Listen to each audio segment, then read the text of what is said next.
For those that you've been watching, you will know that we are now selling new construction rental properties. Do you know how we're doing that? We're partnering with the best builders in town that we can find that are doing big subdivisions, but are willing to put some new construction rental property right in the heart of these subdivisions that have swimming pools and tennis courts and everything amongst it.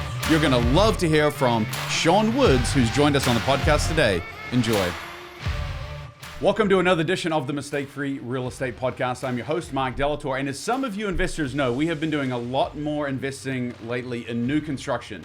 And so as a special section today, a special podcast, we're actually going to interview one of the new construction builders that we have partnered with and get to know Shawn Woods with Ashlar Homes. Shawn, welcome to the show. Thanks for having me. Appreciate it. Hey, let's go back to your early beginnings. A lot of people would be wondering, how do you become a home builder?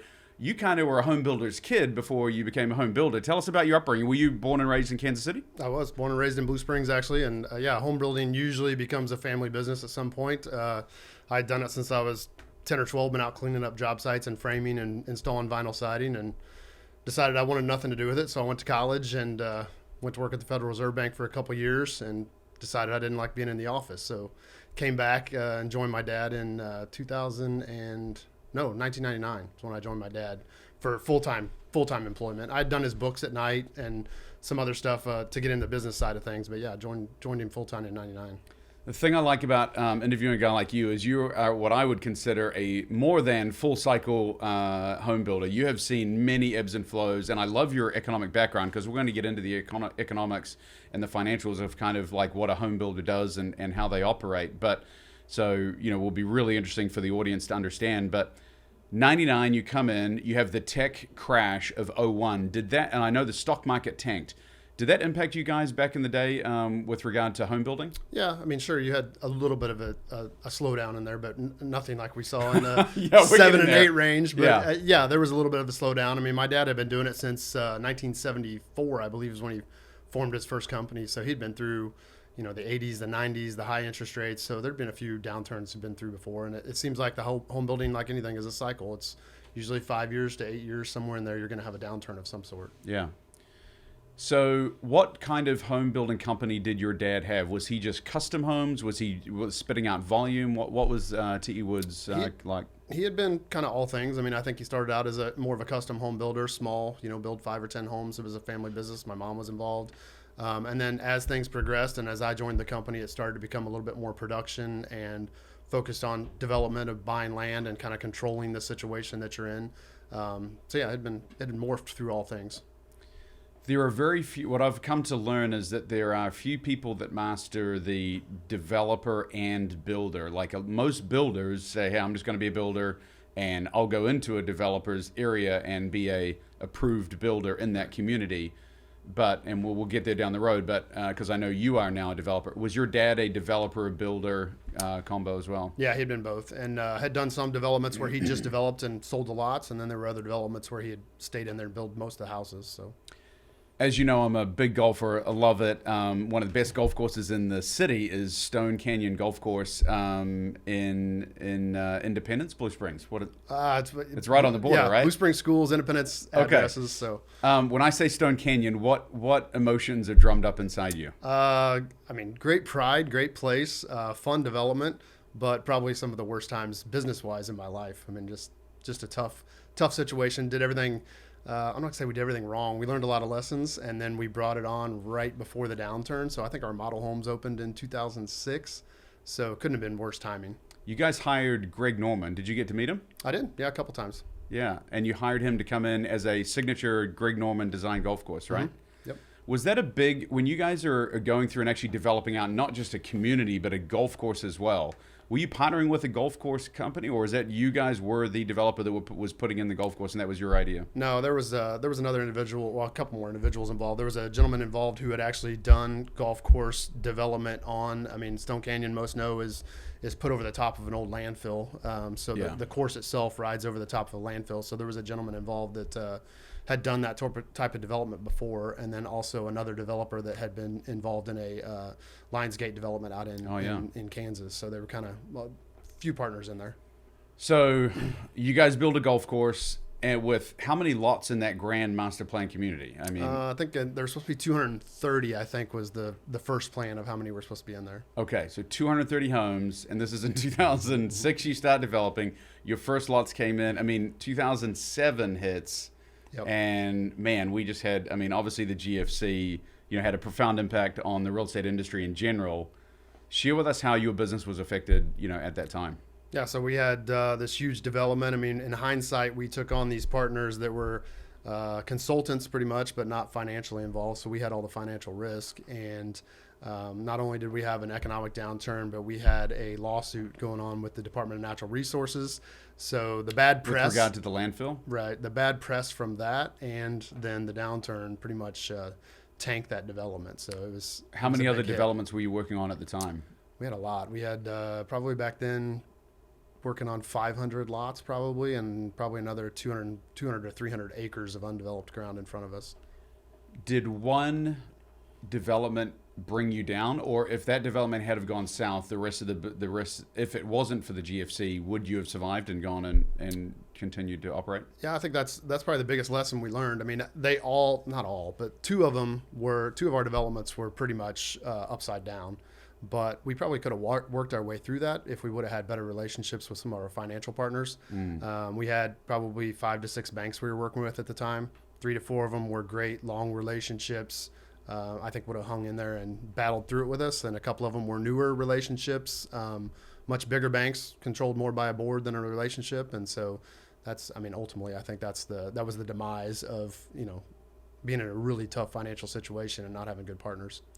So how has the GFC and what you went through changed your mind or altered the way you do business with regard to risk management and financial partnerships? Yeah, I think I'm still, and I think this is across the country, most builders are still gun shy, so we could probably build a lot more units than we do if we throw a lot of specs in the ground. And Ashlar Homes has taken the tack that most of our stuff we build is based on a model home or a spec that we may have, but we're not throwing 50 or 60 or 70 specs in the ground. Most of our stuff is pre-sold before we started. So, that's probably some of it. We're going a lot slower on our growth patterns because of we don't want to get out over our skis, and then keeping a lot more money in the bank for, the times that it slow down that we can survive. Smart. It sounds like most businesses, right? It's like plan in advance, have good relationships, and dry powder saves the day a lot of times. So TE Woods at that time declared bankruptcy, kind of shuttered its doors. How did you pivot through that time period? Where did you went, and was that a challenge for you to say, "Hey, Dad, I'm out," or did he say, "Hey, you go do your own thing"? Were you financially responsible, or is it just your dad? No, there were loans that I was financially tied to as well. So in hindsight, the bankruptcy of TE Woods is a bad idea. We shouldn't have done it, but I think it probably would have weathered through somehow if we wouldn't have done it. But he was at a point in his life where he could walk away and retire, and I was at a point where I couldn't. Luckily, I had some reserves of retirement income which weren't touchable, to banks, because you can't touch those when you sign financially. So had to live on retirement savings for 2 or 3 years, and then started back up. And a couple of the lenders that we had great relationships at TE Woods were kind enough to, put out their arm and finance a couple projects for me, very small, 10 lots, 5 lots, somewhere in there. So we started back up in 2010-11 timeframe and built 5 houses, so much smaller. Did you ever pivot into something different, remodeling or, getting into I know there's companies like House and Renter and different remodeling companies. Was there ever a thought like, hey, I have construction guys, I need to keep them busy, let me go do something else? Or did you just say, done, I'll go let me pause and take a breath for 2 years and let me figure it out when I rebuild? I was at the point where I was still trying to work the TE Woods thing out, or the pieces that we had out. So I was so engulfed in that, I didn't really have time to do anything else. And honestly, I had, probably a year where I considered just not being in the business anymore, just because of, the damage it had done and how hard it was to take on the financial responsibility of all that and how many people were hurt because of it. So, I looked at other jobs. My wife and I talked about it. I'm like, should I do something else? I couldn't imagine doing anything else. I mean, construction's a thing that once it gets in your blood, it's kind of hard to get it out of your blood. So I couldn't imagine doing anything else. But I just took the time to figure out, is this what I want to do? And if I do, then I start small and go again. Overcoming challenges often involves seeking support Other than your father, did you have any mentors or people that you reached out to or looked up to, or how do you come up with fresh ideas and work through different challenges that you haven't faced before? Well, I mean, since even in my dad's company, I was in a group called Builder 20, and I'm back in that again. It's a group from the National Association of Home Builders, which is a great, probably the best program I think the NAHB has. And it's basically a board of directors for builders. You can't be within a certain mileage of each other. So I think the 300 miles apart or something. You have to be like-sized, type of product.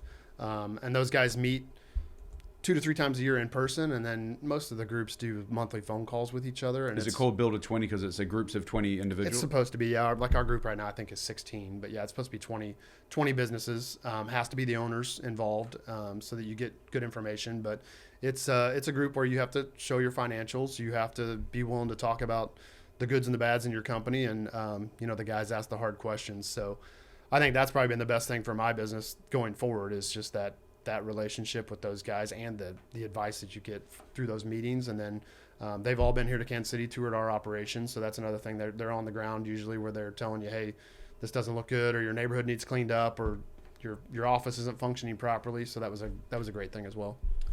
That's really interesting, the parallels. One of the things that got me through different cycles, even COVID, was relying heavily on my network. I have a similar, real estate mastermind. To me, that's a builder mastermind. It's like a bunch of builders coming together and sharing thoughts and opinions. But yeah, it was interesting pivot.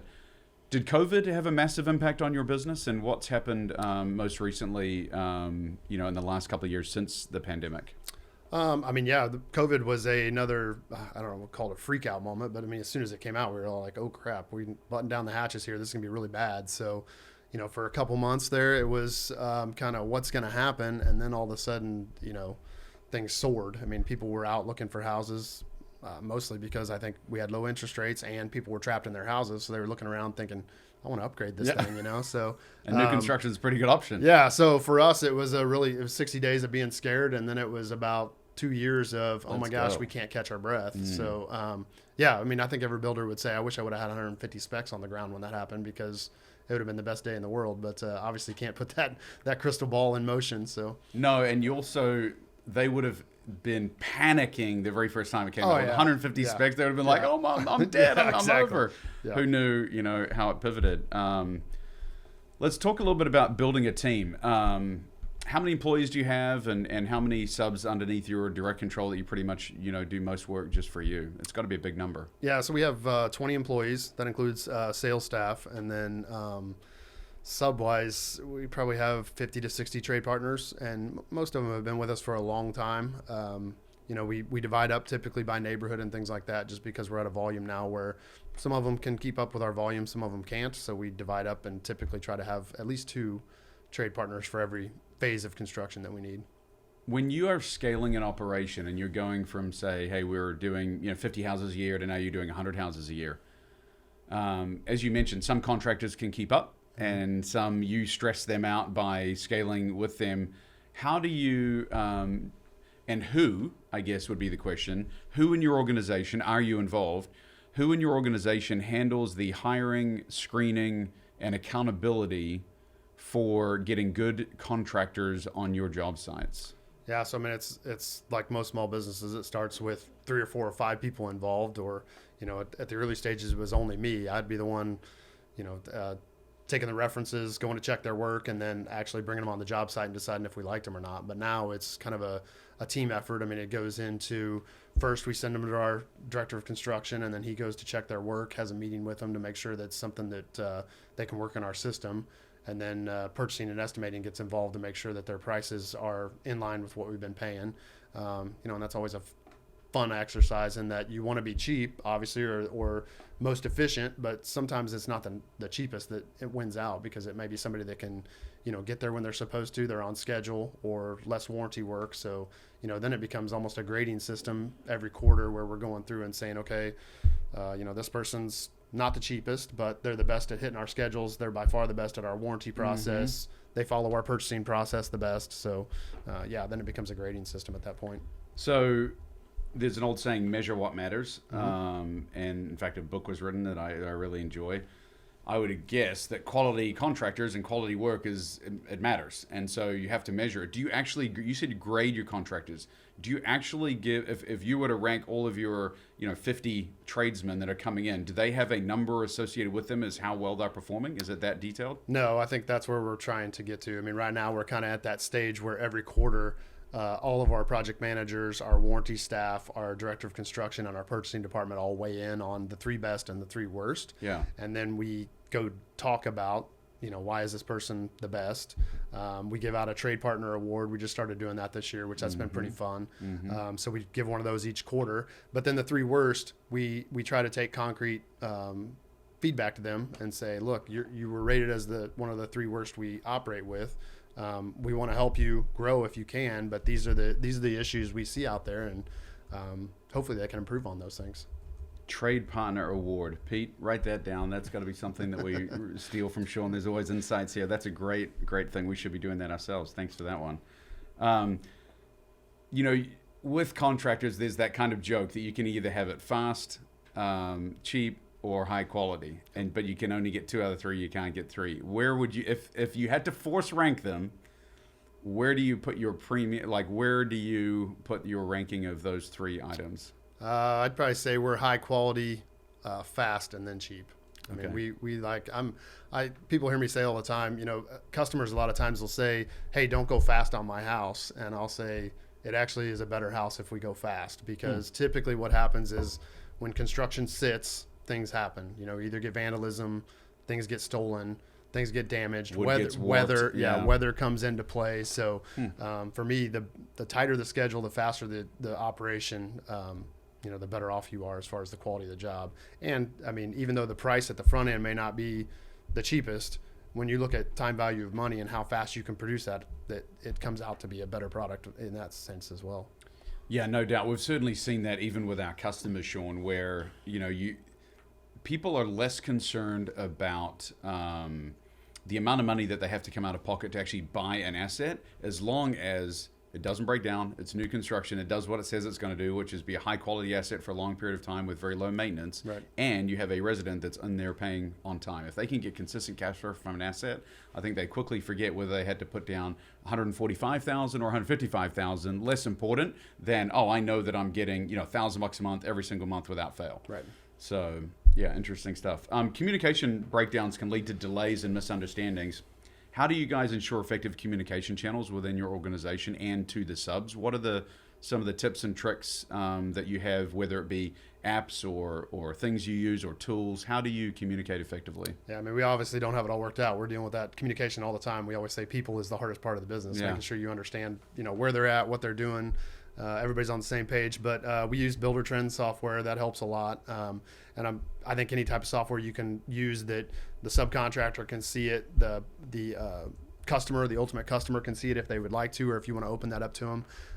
But that all of our staff can see what's going on communication-wise. So inside Builder Trend, we can send an email and everybody in the company can see it without having to dive into other people's emails and things like that. But consistent communication with subs. Most of our PMs call a week ahead of schedule to make sure that somebody's going to be on schedule.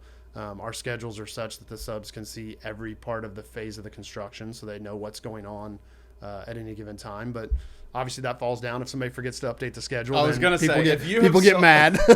If you have solved, I want to know how you solved it. How do you get subs to use Builder Trend every time without fail when they're done with the job? It's like anything. You have 5 or 10 of them that are great at it. You have 5 or 10 of them that are mediocre at it, and you have 5 or 10 of them that are terrible at it. And the PMs learn, and unfortunately they make a crutch for them, and they'll make phone calls and stuff. But that's how you have to communicate. So, and we're not perfect at it either. I mean, my biggest pet peeve, or one of them, is you go to a house and you look at the schedule and you're like, this is nowhere near where we're at on the job. What is going on? We're either way ahead or why way is this behind, not updated? So I mean, updated schedules are huge. Obviously, purchase orders are something that we've done in the last 18 months to 2 years, and that's another huge communication thing. It's hard because getting people on the same page to understand, look, I actually need to anticipate what we're spending on this house ahead of when you actually do the work. So it takes a lot of back office stuff, but that also helps. I mean, I had a conversation with our plumber today. She was asking what tubs and showers are going in the house, and I said, check the purchase order, it's on there. And so, if they start looking at those things and understanding that the information, where it's at and how it is, but I mean, we fail too of we implement this stuff in the office, and then the subcontractor never gets told, and you're like, why don't you see it right there? And then, oh, we forgot to tell them that. So, or you implement a policy that or a procedure that is going to stop this from happening again, and then 6 months later, you're like, wait a minute, I remember doing that. We're not doing that anymore. Why are we not doing that anymore? Yeah, we talk about that all the time in the office. There's 3 or 4 of us that we'll be like, hey, this is the greatest idea ever. Roll this out, and you do it, and you tell everybody one time, and then, if you don't stay on them to make it a habit, then 2 months later you look back and you're like, what in the world happened to that? We did a great job but no implementation, obviously. Yeah, I've heard that you got to tell someone 7 times before it becomes a habit, or remind someone 7 times. Yeah. Hey, let's talk Woodlawn specifically. Okay. Amazing piece of property. Certainly on the outskirts of town, path of progress, which I think that phrase gets used, but I mean, definitely this is an amazing plot of land. What was the vision? Who came up with the idea? Is that you, or is it you and a team that comes up with, yes, this is the piece of land that we're going to develop, and who then takes it to, it's going to have, sports courts and a swimming pool and a fire pit and amphitheater. I mean, this place is amazing. Who comes up with that idea? Back then when we bought Woodlawn, it was me. I mean, we had, I don't know, probably 5 or 6 employees at the time we bought that. But obviously, it's not just me that does it inside the company. There was a land planner named Jason Meyer that helped us out, did a great job of putting the design together. And then Schlegel Engineers is the engineering company that came in and took the land plan that Jason did and brought it to reality. So obviously, those guys are a lot smarter than I am as far as how the streets should lay out and issues you need to deal with terrain and things like that. So it's definitely a team effort on that side. You're a big collaboration guy. Oh yeah, happy to pull in.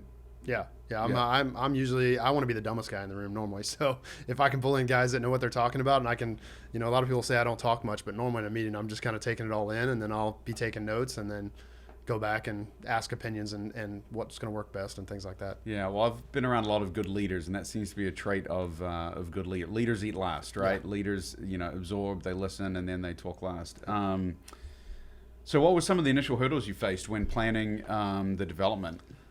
It's a lot of stuff there's a community improvement district out there that we had to get our arms around, which isn't a huge thing, but it's still it's different than most developments. So that was a little bit of a hurdle. The city of Lake Lautour was great to work with, but they're smaller. So bringing in a development that has 350, 400 lots in it is not something that they're accustomed to. And then we wanted to do, Ashlar loves doing, whatever term you want for it, attainable housing or entry-level housing, affordable housing. Yeah. Right? So, getting that across, getting it zoned so that we could do that. And then also, helping the public understand what we were going to build there. I mean, there was a lot of misconceptions of, you're going to be building $125,000 houses here. And we're like, no, if we could build a $125,000 house, we would love life if we could do that. Yeah. But so NIMBYism is something that gets big in developments these days. So working around that, it wasn't a huge hurdle, but it was a hurdle we went through. Are multifamily lots always a factor or a thought that you have when designing a development? Do you try and if so, where do you place them in the development? Yeah, I mean, 10 years ago, no. I mean, we were solely focused on single family, but I mean, as you know, people's living conditions have changed. Their openness to renting has changed. I mean, a lot of people choose to do that now instead of it being like a step to buy a house. They would rent their whole life, and that's great, which is fine. But yeah, that's definitely changed our perception of having multifamily in the neighborhood. And then also the size of the development matters. So, Woodlawn was 130 acres. If we would have gone out there and drawn 130 acres of single family houses, that would have been we'd have been there 15 or 20 years. Yeah. And, when we're doing something that big, we've got to have diversification, and how can we have multiple products going at once? So that lends a huge role to it. Now, you had options. You could certainly have divided these villas, which duplexes, just for everyone watching that's not familiar with the community, these villas, which are 2 doors under one roof. You could have chosen to deed those individually and sell them off individually, right, and just say, hey, if someone, they're not going to rent, they're going to build, or they're going to buy, excuse me. You chose not to do that. At what stage of your decision making was it when we started talking? Because it was almost a couple of years ago now when we first started talking about it, or 18 months ago? Yeah, and I don't know that I've had a decision that I've waffled more on than this decision. I mean, I was all in for selling them because it was another product I could get down in price for somebody who needed that first house. Then I was like, no, we're going to keep them all. So yeah, we went back and forth 3 or 4 times. Probably a year before we even met, I had probably waffled 3 or 4 times beforehand. And then I think when we were talking, I think I was waffling for probably a year of the discussion of how I wanted to do this. But another lesson I learned from my dad, he had a development one time where he was in there for 6 or 8 years, and unfortunately his model home came to the back of the neighborhood, and you had to drive past some of the older homes in the neighborhood to get to the model home. Well, a couple of people chose some really bad paint colors to paint, and it didn't look that attractive when you were driving by it. So I think the ultimate decision for me came, one, the less risk of having somebody that's going to take them down without us having to sell them was great. But I want to go back to that development in 10 or 15 years and make sure it looks good. And my fear became, if I sell this to, there's 48 buildings in there. If I sell it to say, 30, or well, actually at that point, it'd probably be 60 or 70 different owners. I'm going to have 60 or 70 different people maintaining a property differently. They're all going to be using either themselves or a different management company to rent them, which means probably 50 for rent signs out there over a given year. That's just not what I didn't want it to look like that. I want it to look like when you drive through that thing, it's mowed on the same day, it's maintained the same. If there is an available unit to be leased, that it's not 20 signs out there, it's done professionally, it looks good. So that's interesting. I don't think a builder listening to our conversation would have, at least I wouldn't certainly have gone straight to the fact of, you're saying, the maintaining the integrity of the subdivision and the consistency of the quality of the aesthetics was probably a big factor in your decision. Yeah, 100%. I mean, that's, again, we don't want people driving by that. We're going to be in Woodlawn for 6, 8, 9 more years. We don't want people driving by that and seeing that if that's what it turns into. And I think at this point, they look great now. I think they're going to look just as good in 5 or 6 years, which will be a help for us on selling the houses. But also when we're done and out of the development, I think it'll look great for many years to come. You're building homes there that are in the 300s and 400,000s, correct? Yes. And in the people would assume that you dumb down for a rental property, you dumb down your quality of craftsmanship. I don't feel that. I feel like you built an amazing villa. Did you dumb down the level at all, or is it talk me about the quality of those rental properties there? Yeah, I think a lot of times people have a misconception of quality is the finishes, and that's not true. I mean, the quality is behind the walls typically, or the craftsmen that are putting it together, or the manner in which it's put together. The finishes are just selections at that point. So I think we did a great job in those villas of, from the very beginning, making sure they were efficient to build so that we could build them efficiently. But as far as finishes and quality, they're put together with the exact same trade partners we put together our $550,000 houses with. And I think you had a hand in that. I mean, the selections that were made in there were ones that were the important ones, right? I mean, it was the kitchens look great. The places where people hang out, the living rooms, the primary bathrooms, the primary bedrooms are done very well. Very well. And even the other areas, we didn't chintz up on things, but I mean, that's where we just made sure we made it look nice in the areas that need to look nice in. And then the other areas are basic finishes, but I mean, the quality is still there. Yeah, no doubt. So, it's been widely received at a high level. I mean, I think obviously you're well aware, but the rate that they finally start, once you kind of hit a tipping point, with getting properties rented, they've just cascaded through and got a really good absorption from a rental perspective, which speaks to the quality. Right. You spoke earlier on, Shawn, about the importance of financial partnerships.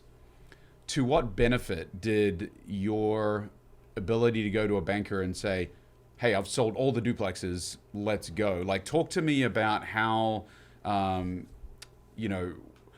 two things. One, how a bank views it differently. Because as I understand it, if we didn't come in and just say, we'll take all the duplexes and do it all for you, you would have probably done 1 or 2 and then made sure they sold, and then done another couple, and then made sure you prove a concept, and then tried to work with getting them rented, but then you got 2 rentals, not 28. Talk me through how the strategic nature of the decision to partner with SPD Housing and how it kind of altered your perception on your ability to grow, and how that impacted the financial relationship with the bankers. Yeah, so I mean, if we wouldn't have done this relationship, we probably would have done much like we do for our single family for sale product. We would have had 1 of them or 2 of them furnished, had a salesperson up there, probably had another spec to back that up, and we would have just slowly gone down the road building them as they sold, which is hard to do in that product. I mean, you're trying to build it efficiently. So you want to build 8 or 10 or 12 of them at a time, but we wouldn't have stuck our neck out to do that had we been selling them unit by unit. So yeah, the relationship made it great to where I could go to my bankers and say, look, these are all sold, which helped in 2 realms. Actually, it helped us be able to build 10, 12, 14 of them at a time and just kind of rumble down the street, which is great for efficiency. It's great for making the neighborhood look better, faster. But it also was something I could show my development financing bank and say, hey, look, these are all sold, which means when we're done with these, we're going right to the next plat. We're going to do it again.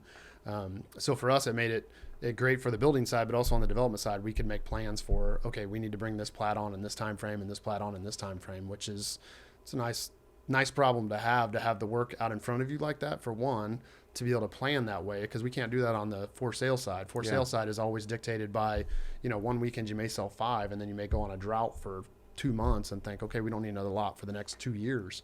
But so for planning purposes, it was huge as well.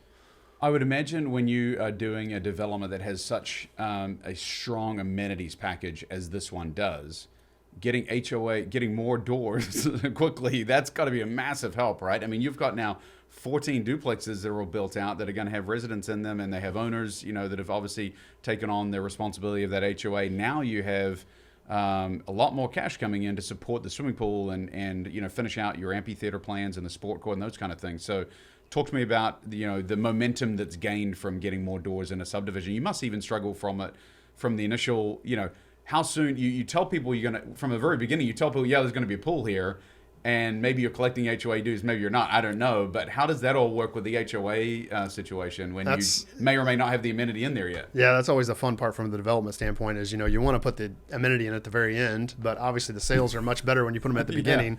So, I mean, Woodlawn, we hit it perfect. I mean, we would have loved to have had it in the first phase, but we made the smart decision and, decided we were going to do it in the second phase. But yeah, a pool that size takes 100 to 125 houses to actually support it. So we opened it up, 6 weeks ago or so, and we're not at 100 yet, but we will be in the next year. We should be at probably 100 families living out there. So yeah, I mean, in most developments, the developer expects to have to put money into the HOA to support it, and we've had to do that a little bit in Woodlawn, but not near what we anticipated we'd have to do. So yeah, it was a pleasant surprise on that. And like you said, I mean, having the tenants out there to help and lend a hand, they've got a great place to go enjoy the pool and enjoy the common areas and things like that, but it's helped us immensely from the cash flows perspective as well. Has there been a massive kickback? Sometimes, and you mentioned it earlier too, they're gone. I think gone is the days of the stigma of renting. Like it used to be where if you're renting, you're almost like a second-class citizen. You couldn't afford a home. Right. Now people are actively choosing to rent for many, many different reasons. Flexibility, work from home, don't want to do the maintenance, many different reasons. Has there been any kickback from the residential homeowners that they've got some rental properties in their home ownership subdivision? Not for the people that are there now. At the very beginning, like I said, I was waffling back and forth, and I made some mistakes on what I communicated to our sales staff as far as what was going to be there. Mm-hmm. So a few of them had been told that they were going to be for sale units, and so they weren't real happy about it. But after we explained to them why we were doing it, the maintenance of the community and the overall value of the community, I truly believe that having one management company manage those and rent them and maintain them all consistently is going to help the home values of the people who own the homes behind them. So once we communicated that, they were fine. And then since that, we've had the right story for 8 months to a year now. Everybody that's bought since, no, we haven't had any kickback from that at all. Awesome. So in hindsight, what do you think was the most valuable aspect of having SBD Housing as a partner for the Woodlawn project? Well, obviously having somebody that's making a commitment to buy the houses from us in a timely fashion and when we're done with them was huge. I think from our business perspective, building for rent product or for investors is probably a part of our business we want to continue to ramp up. And it's been a huge educational thing for us to learn. I mean, when we went into this, we didn't know what needed to be in that house for you to rent it, for one. We didn't know how the process worked as far as you selling it to investors and things like that. So, I think from our standpoint, it's been a huge learning experience, which has been great for us. So we'll be able to be better in the future because of it. Yeah, so you see build to rent as being something that you will try and put in your master plan communities moving forward? I think we have to. I mean, I think that, like we talked about, people now are choosing to rent instead of, back 25 years ago is pretty much if you were renting, you were seen as somebody that was renting because you had to before you could buy the place. Well, now people, I mean, there's renters out there that could probably buy 2 houses if they wanted to, but they just choose to rent. And so for us, we're in the business of building homes. So we don't make a differentiation of if somebody's going to own the home or if they're going to live in the home. It's just we're building homes. So for us to keep the volume we want, I think that has to be a part of our business. I think in Kansas City, maybe lesser than some of the sunshine states or the smile states, you know, in the southeast and everything, Florida, Georgia, Texas for sure. Build-to-rent communities have been just a massive, massive thing. Are you seeing builders start with build-to-rent communities in the Kansas City area, and what does that look like? I haven't seen one yet. I mean, I know we have tried it on 3 or 4 occasions. I think it's coming at some point. There's probably one out there I don't know about right now too, but I think there's definitely a play for that somewhere. I mean, I think that I don't know the exact stats, but I mean, Kansas Cityans have some of the biggest disposable incomes in the country. So for them the people that do want to rent, I think they want high quality rentals that have great amenities. Yep. They don't want to be stuffed into a community that's, you know, a rundown rental. They want something very nice if they're going to rent it. So, I mean, I think that's definitely coming in the future. Shawn, this has been massively impactful, even for me. I know that our audience will really enjoy getting to know the builder behind these amazing Woodlawn villas. We've sold out of the first phase, so tell us a little bit about what's coming in phase 2. I should say phase 2 for us. What phase is it for you? I think we consider your phase 2 phase 4, which we skipped one. But so phase 2 is another 14 buildings, so 28 more doors of the same product we were building. Now there are some lots in there that are going to have some walkouts, so we're going to change that up a little bit. Fun. It's going to be. And I think we're expecting 4 in year of 2023. Yep, we have 4 buildings that have the footings already in, so we should be able to finish those up this year, and then there'll be some more next year as well. Fantastic. And finishing out, how many, you said 48 buildings total. Give people an understanding of what Woodlawn will look like when it's completely done, not only from a multifamily rental perspective, but also from your, how long will you be in that subdivision? I think sometimes our audience may think that you just go into a subdivision, you're there for a year and you're done. Yeah. Like what is the from the time you bought the land to the time that you are done with it? Is it 10 years or? Yeah, I think Woodlawn will be 10 years because I mean, crazy enough, I mean, from the time we bought that or went under contract on that, bought it, got to developing was probably 2 years. It takes about 2 years to get a development now from, you know, a piece of paper through the city and actually developed. So we were in there 2 years before we started anything. And I think we'll be in there for 6 or 7 years building the houses probably. So you're going to end up with 48 buildings of duplexes, 96 doors. Mm-hmm. So after this next plat, we'll have 28 of them completed. There's another plat that has 20 more buildings in it. There's 30 acres, 40 acres of commercial out on the highway frontage. So we're anticipating some fun stuff out there for neighborhood amenities. That, believe it or not, that 50 and 7 corridor right there is huge amounts of traffic. Yes. So and it definitely needs neighborhood amenities. So we expect those. When you say that neighborhood amenity, are we talking like McDonald's, a grocery store, a car wash, like those kind of things? Yeah, I think there'll be additional convenience stores that are nicer, bigger convenience stores. Definitely car washes, some sort of small grocery store, and then, you know, barbershops, daycares, things like that will be out there for sure. And definitely the fast foods of McDonald's, Taco Bell, who knows what else. We don't need them, but they come anyway. Yeah, they're coming anyways. So pretty exciting development. And then 250 to 300 doors of for sale product as well. So we'll be in there 6 to 8 years, and it'll be fun to see it come to completion. Well, I can't thank you enough. It's been an amazing project for us. We haven't talked about it today, but we've mentioned before that the financing was really the pivotal thing for us to kind of get that done. I mean, we went under contract with you March of 2022 before this massive ramp up in interest rates. So we really got thrown for a loop. What really helped us get those, gain the momentum in the sales was figuring out the financing arm. And so for those that were able to capitalize on it, they were getting somewhere between 5% and 4.99 and 5.75. So, really excited that product came through. So thanks for your commitment to working through it with us. It's been an awesome experience. Last question I do for every podcast. As you know, I'm an avid golfer. I enjoy it not only for just getting out in the outdoors, away from these stuffy studios and office buildings that we have to work in, but also it's a great way to spend the afternoon with someone. You get to know a lot about someone, with 4 hours on a golf course. if you could choose your dream foursome and forget golf ability, but just someone you wanted to spend 3 hours with to get them to know better, alive or having left, who would those 3 people be?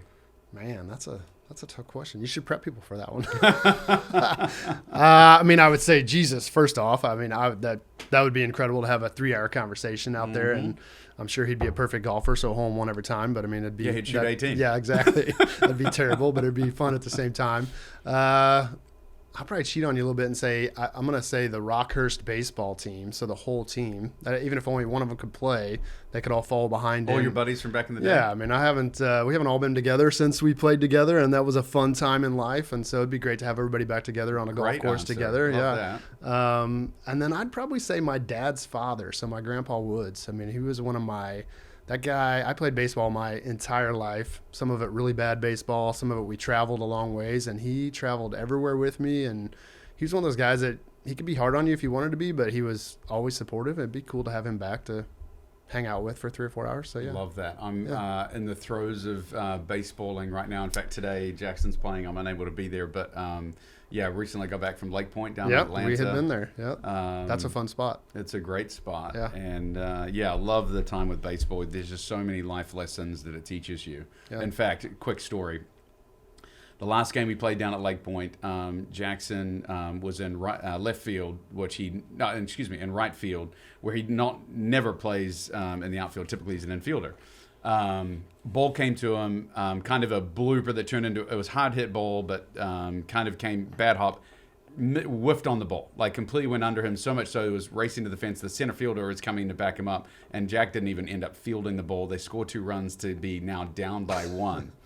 But that was the top of the 7th in the 7th inning game. Jackson came in, bases loaded, bottom 7, and gets a hard hit single to score 2 runs and go back up and win the game. So It's like overcoming adversity and then coming back and understanding that, hey, you've still got to be there. And even if he didn't hit the game winning single, it was still the fact I knew that he was okay when I heard him in the dugout cheering on his teammates that were about to load the bases. Like, you could tell he'd let it go. He was back engaged. And I think there's so many things in business that you can kind of take from that, right? I mean, how many times have we been kicked in the teeth? Yeah, I mean, I think baseball, I mean, you said about golf, but I think baseball is probably one of the best life lesson sports, because if you fail 7 out of 10 times in baseball, you're really good, which that's crazy, but that's how it is. So yeah, I have a similar story to that in high school.